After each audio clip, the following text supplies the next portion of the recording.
జననాయకుడు, బడుగు బలహీన వర్గాల్లో గుండెల్లో నిలిచిపోయిన నాయకుడు, అలాగే విద్యారంగంలో చాలా మార్పు తీసుకొచ్చిన నాయకుడు, అలాగే సంక్షేమ పథకాల సారథి, ఈ రాష్ట్ర మాజీ ముఖ్యమంత్రి శ్రీ వైఎస్ జగన్మోహన్ రెడ్డి గారి ఈరోజు జన్మదిన శుభాకాంక్షలు నేను తెలియజేస్తున్నాను. Happy birthday Jagan sir. ఈరోజు రాష్ట్ర వ్యాప్తంగా జగన్మోహన్ రెడ్డి గారు గుర్తుకొస్తున్నారు. ఎందుకు గుర్తు వస్తున్నారంటే ప్రజలకి ఆయన అధికారంలో ఉన్నప్పుడు ఆయన ఏమైతే వాగ్దానాలు చేశారో అన్నీ పూర్తి చేశారు. ఆయన మతం చూడలేదు, కులం చూడలేదు, రాజకీయ అతీతంగా, పార్టీలకు అతీతంగా ప్రతి ఒక్క సంక్షేమ పథకం అందరికీ అందించేలా విధంగా ఆయన కృషి చేశారు. అంతేకాదు నాడు నేడు అని చెప్పేసి ఒక బృహత్తర కార్యక్రమానికి శ్రీకారం చుట్టాడు. ఆయన కొన్ని వేల కోట్లు ఖర్చు చేసి ఈరోజు ప్రభుత్వ పాఠశాలలో చదువుకున్న విద్యార్థుల జీవితాలు వెలుగు నింపిన మహానాయకుడు జగన్మోహన్ రెడ్డి గారు. కార్పొరేట్ స్కూళ్లకు దీటుగా ప్రభుత్వ పాఠశాలలు కూడా ఉండాలనే ఉద్దేశంతో ఇంగ్లీష్ మీడియం ప్రవేశపెట్టి అరకొర సదుపాయాలు ఉన్న స్కూళ్లలో ఫ్యాన్లు అమర్చడం జరిగింది. బెంచులు, యూనిఫామ్, అలాగే నీటి వసతి, మంచి నాణ్యమైన భోజనం ప్రతి ఒక్కటి వాళ్లకు అందించి ట్యాబ్లు ఉచితంగా అందించడం జరిగింది. అలాగే కంటి చూపు ఏదైనా సమస్య ఉంటే డాక్టర్లు ప్రవేశపెట్టి ట్రీట్మెంట్ కూడా చేసి పిల్లలకు ఎలా ఉండాలని చెప్పేసి తెలియజెప్పిన నాయకుడు జగన్మోహన్ రెడ్డి గారు. ఇన్ని మార్పులు విద్యారంగంలో మీరు చదవండి, నేనున్నా మీకు చదివించడానికి సిద్ధంగా ఉన్నాను, మీరు చదవండి అని చెప్పేసి భరోసా కల్పించిన ఏకైక నాయకుడు జగన్మోహన్ రెడ్డి గారు. ఈరోజు అలాగే ఈ రాష్ట్రంలో ప్రభుత్వ మెడికల్ కాలేజీలు దాదాపు 17 కేంద్ర అనుమతితో 17 కాలేజీలు శాంక్షన్ తీసుకొని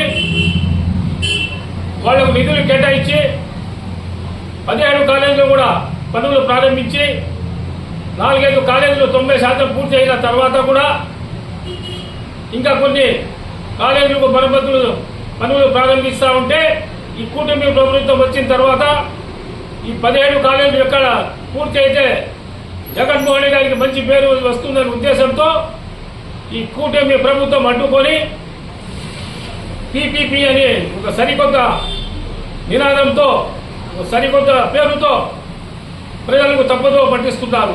అంతేకాదు నేను ఈ సందర్భంగా కూటమి ప్రభుత్వానికి ఒక మాట అడగదలుచుకున్నాను ఈ మీడియా ద్వారా.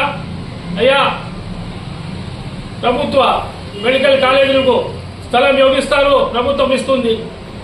అక్కడ డాక్టర్లకు ఎవరు నియమిస్తారు? ప్రభుత్వం నియమిస్తుంది.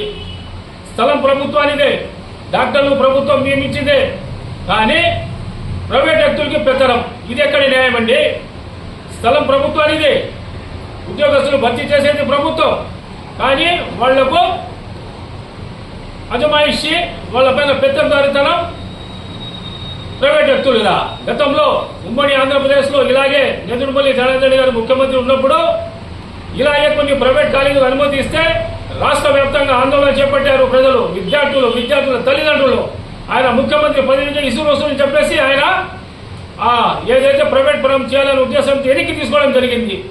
మీరు కూడా మా నాయకుడు 18వ తేదీ, ఈ నెల 18వ తేదీ గవర్నర్ గారితో కలిసి 1 కోటి సంతకాలు పై చిలుగు పత్రాలన్నీ తీసుకొని పోయి గవర్నర్ గారికి సమర్పించడం జరిగింది. అయ్యా, ఈ రాష్ట్రంలో చాలా పేదరికం ఉంది. ఈరోజు విద్యార్థులు ఒక మెడికల్ సీట్ పొందాలంటే ప్రభుత్వమే బి కేటగిరీకి ఒక రేట్ ఫిక్స్ చేస్తుంది.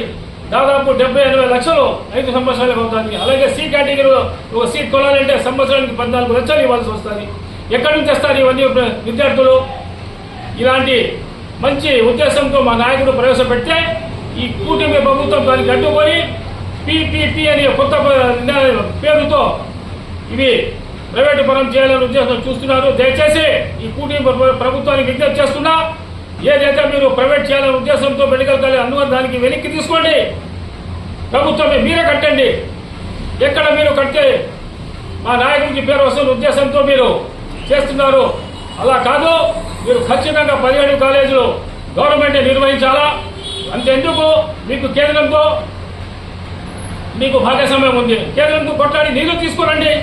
నీళ్లు తీసుకొచ్చి 17 మెడికల్ కాలేజీలు మీరే కట్టండి. మీకే పేరు వస్తుంది కదా.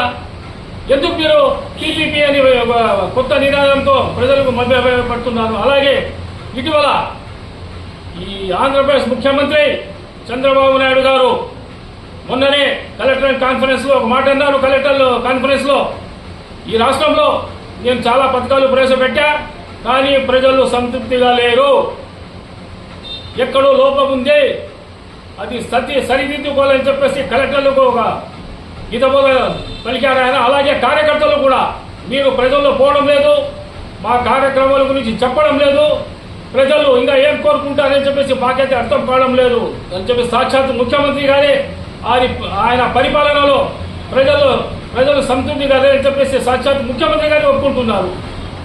నేను ఒకటి అన్ని సందర్భంగానే ఒకటే చెప్తున్నాను, ఈరోజు జగన్మోహన్ రెడ్డి గారికి రాష్ట్రం యావత్తు ఎందుకు ఆయన వైపు చూస్తుందంటే ఆయన ఖచ్చితంగా ఇచ్చిన మాట నిలబెడతాడు. ఏదైతే చెప్తాడో అదే చేస్తాడు, ఏం చేస్తాడో అదే చెప్తాడు. మాట తిప్పడు, మడమ తిప్పాడు ఆయన. అలాంటి కుటుంబం నుంచి వచ్చిన జగన్మోహన్ రెడ్డి గారు. అందుకోసం ఈరోజు రాష్ట్ర వ్యాప్తంగా అంతా జగన్మోహన్ రెడ్డి గారికి చూస్తున్నారు. నేను మరొకసారి కూటమి ప్రభుత్వానికి విజ్ఞప్తి చేస్తున్నా, ఏదైతే మీరు ప్రైవేట్ కాలేజీలు 17 కాలేజీలు ప్రైవేట్ పరం చేయాలనుకున్నారో ఆ జీవో వెనక్కి తీసుకోండి, మీరే కట్టండి. విద్యార్థులకు ఒక మేలు చేసే ప్రభుత్వం మాదిరిగా నిలబడని చెప్పేసి ఈ మీడియా ద్వారా తెలియజేస్తూ సెలవు తీసుకుంటున్నాను.